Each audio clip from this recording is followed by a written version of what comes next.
Here's today's In Touch devotion.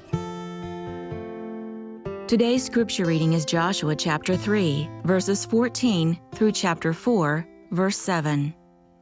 So when the people set out from their tents to cross the Jordan, with the priests carrying the ark of the covenant before the people, and when those who carried the ark came into the Jordan, and the feet of the priests carrying the ark were dipped in the edge of the water, for the Jordan overflows all its banks all the days of harvest, the waters which were flowing down from above stood and rose up in one heap a great distance away at Adam, the city that is beside Zarethan, and those which were flowing down toward the sea of the Arabah, the salt sea, were completely cut off. So the people crossed opposite Jericho, and the priests who carried the ark of the covenant of the Lord stood firm on dry ground in the middle of the Jordan, while all Israel crossed on dry ground until all the nation had finished crossing the Jordan.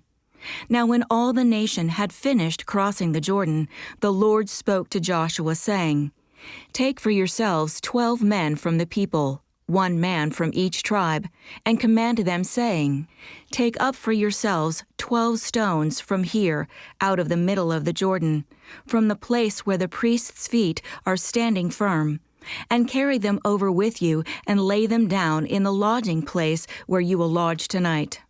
So Joshua called the 12 men whom he had appointed from the sons of Israel, 1 man from each tribe.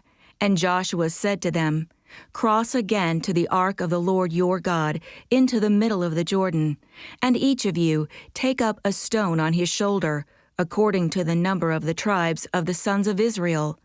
Let this be a sign among you, so that when your children ask later, saying, 'What do these stones mean to you?' Then you shall say to them, 'Because the waters of the Jordan were cut off before the ark of the covenant of the Lord when it crossed the Jordan. The waters of the Jordan were cut off. So these stones shall become a memorial to the sons of Israel forever.'"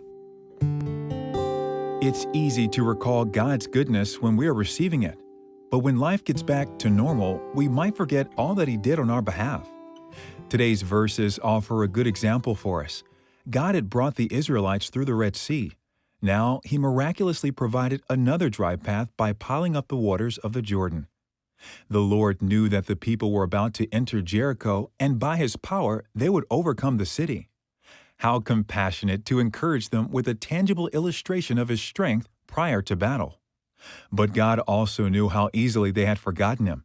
We do the same today. When the Lord works in obvious ways, it's easy to trust Him. But as time goes on, we drift until we're reminded that we need Him. So in His love, the Father had a plan to help them recall the miracle at the river. He asked them to create an altar of 12 stones, representing each tribe that passed safely through the waters. How can you create reminders of God's faithfulness? Some people journal, others write words on sticky notes and leave them in noticeable places. Whatever you do, make sure you have a way to remember the Lord's involvement in your life.